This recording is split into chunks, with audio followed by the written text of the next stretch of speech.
श्री श्याम दोस्तों, आप हैं अभी प्लेटफॉर्म क्रिकेट क्लब आर पे और मैं हूं आपके साथ रमन। अब बात करेंगे भारत के लिए एक बड़ी खबर आ रही है भारतीय टी20 स्क्वाड के रिगार्डिंग और खास तौर से वर्ल्ड कप के रिगार्डिंग। बहुत लंबे समय बाद भारत के लिए कहें कि भारतीय क्रिकेट खेमे से एक अच्छी खबर। और ये रिपोर्ट जो है वो तिलक वर्मा से रिलेटेड है। आप सभी जानते हैं कि भारत न्यूजीलैंड के साथ इस ओडीआई सीरीज शुरू होने से पहले तिलक वर्मा को एक इंजरी हुई जिसकी उन्हें सर्जरी करानी पड़ी। और उसके बाद बहुत सारे ऐसे कयास लगाए जाने लगे कि शायद टी20 वर्ल्ड कप खेलना उनका मुश्किल हो जाएगा। और इस सब के कयास तब और ज्यादा कहूंगा कि जब टी20 स्क्वाड में तिलक वर्मा के जगह श्रेयस अय्यर की एंट्री होती है। हालांकि उसमें ये क्लियरली मेंशन किया गया था कि श्रेयस अय्यर आपके 3 टी20 के लिए अवेलेबल है। उसके बाद तिलक वर्मा न्यूजीलैंड के साथ होने वाली इस टी20 सीरीज में चौथे और पांचवें टी20 के लिए अवेलेबल हो जाएंगे। लेकिन अब जो खबर है वो ये है कि तिलक वर्मा रिहब के लिए सीओई में गए हुए हैं और वहां उन्होंने अपनी फिजिकल ड्रिल की है। और उस ड्रिल के बाद किसी भी तरह की कंप्लेंट तिलक वर्मा की तरफ से नहीं की गई है। ना उनको कोई खिंचाव महसूस हुआ है, ना किसी तरह का कोई पेन महसूस हुआ है। इस खबर से अब अगर बात करें तो उनके टी20 वर्ल्ड कप को लेके खेलने की जो संभावनाएं हैं वो और प्रबल हो गई हैं, क्योंकि वो ऑलरेडी स्क्वाड में हैं।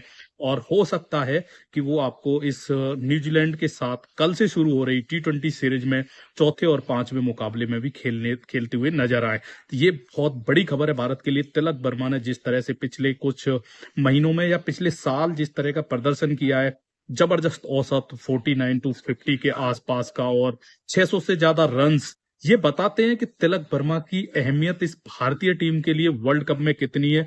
वो कॉन्फिडेंस जो बल्लेबाजी में वो देते हैं, साथ ही साथ जिस तरह की रिवाइवली अभी मध्य क्रम में है, तो वो स्टेबिलिटी जो प्रदान करते हैं तिलक वर्मा, वो शायद किसी और के साथ अभी कह सकते हैं कि वर्ल्ड कप जैसे बड़े मंच पे आप महसूस नहीं करते। और तिलक वर्मा की फिटनेस के रिगार्डिंग ये जो खबर है, निश्चित तौर पे भारतीय खेमे के लिए एक अच्छी खबर। हालांकि जब श्रेयस को इस स्क्वाड में जोड़ा गया तब जरूर ये कयास लगाए गए कि शायद इनके फिटनेस को लेके कुछ इशू है, इसीलिए श्रेयस को इस स्क्वाड में डाला गया है। क्योंकि अगर वो फिट चौथे और पांचवें टी20 तक होने थे तो आपके पास स्क्वाड में रिंकू सिंह थे, ईशान किशन थे। लेकिन उस सब के बावजूद श्रेयस का लाना ये निश्चित तौर पे एक विकल्प था कि अगर कुछ चीजें इधर उधर होती है तो आपको रेडी रहना है।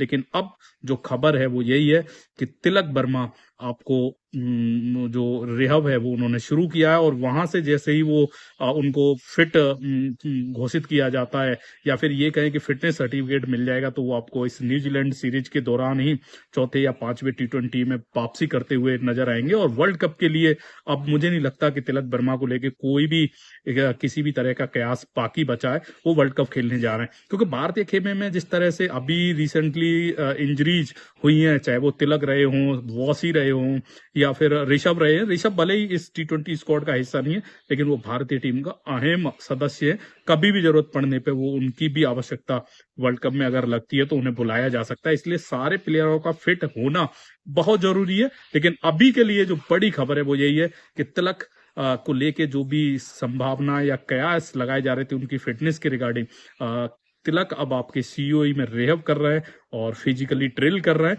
बहुत जल्दी तिलक वर्मा इस टी20 वर्ल्ड कप की तैयारियों में शामिल होंगे भारतीय खेमे के साथ। और फिर हम पूरी ताकत के साथ इस वर्ल्ड कप में उतरेंगे, क्योंकि ये वर्ल्ड कप भारत में है। हम चैंपियन है, डिफेंडिंग चैंपियन है, और भारत से ये वर्ल्ड कप हमको वापस जाने नहीं देना है। आपको कैसी लगी दोस्तों हमारी रिपोर्ट? प्लीज जरूर बताइएगा कमेंट करके। Thank you.